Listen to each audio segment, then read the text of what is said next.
parrain de la Fondation pour la recherche médicale, Camille Lacour est revenu, ce lundi 10 avril 2023, sur une période assez sombre de sa vie.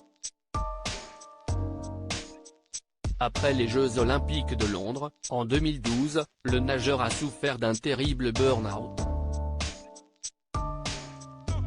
Il avait alors l'impression de s'enfoncer dans une spirale incontrôlable.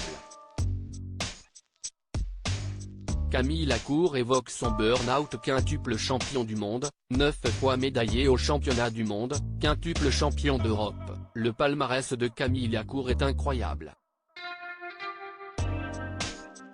Sans oublier les records que le nageur français a battus à de nombreuses reprises durant sa carrière.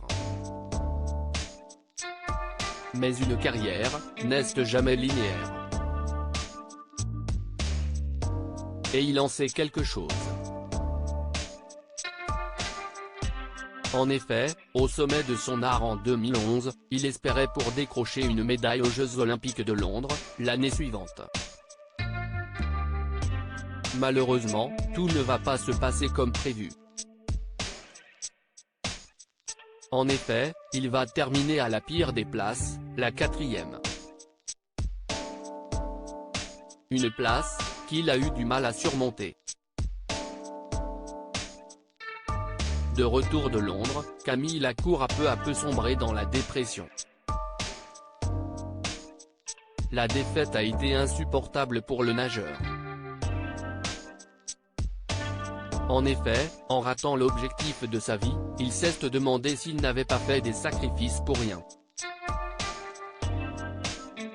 Dans un premier temps, il accuse le coup et pense qu'il ne s'agit que d'une grosse déception.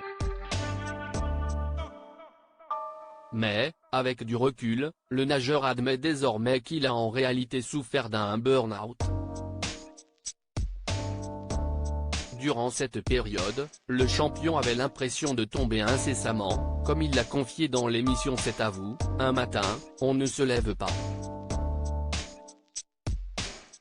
On reste au lit et ça dure, 1 semaine, 2 semaines et j'avais cette image où j'avais l'impression de tomber, d'être dans une chute libre incessante et à un moment donné je me suis dit que j'allais toucher le sol et puis je pourrais me relever.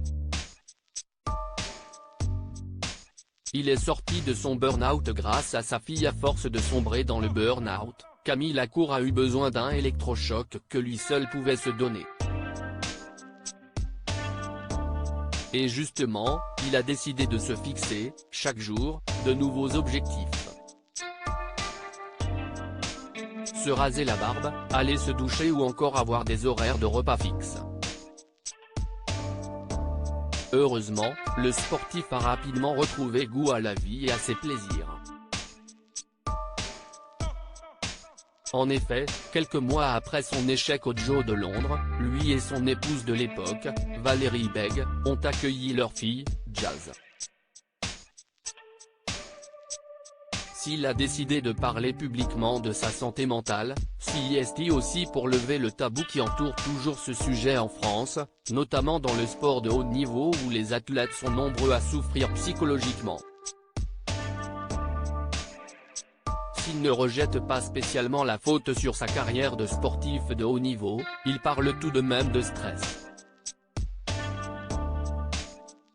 Ainsi, Camille Lacour souhaite que son témoignage puisse aider d'autres personnes qui sont dans le même état. De nombreux sportifs sortent du silence. Camille Lacour n'est pas le seul nageur à avoir parlé d'un burn-out. En effet, aujourd'hui, les témoignages d'athlètes déprimés ou épuisés sont relativement fréquents.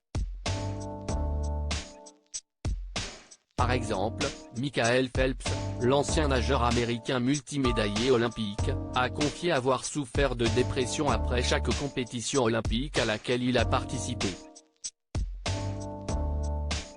La légende de la natation, Yann Thorpe, lui, a dû lutter contre la dépression depuis son adolescence. Espérons que les différentes prises de parole vont permettre à certains de pouvoir s'en sortir.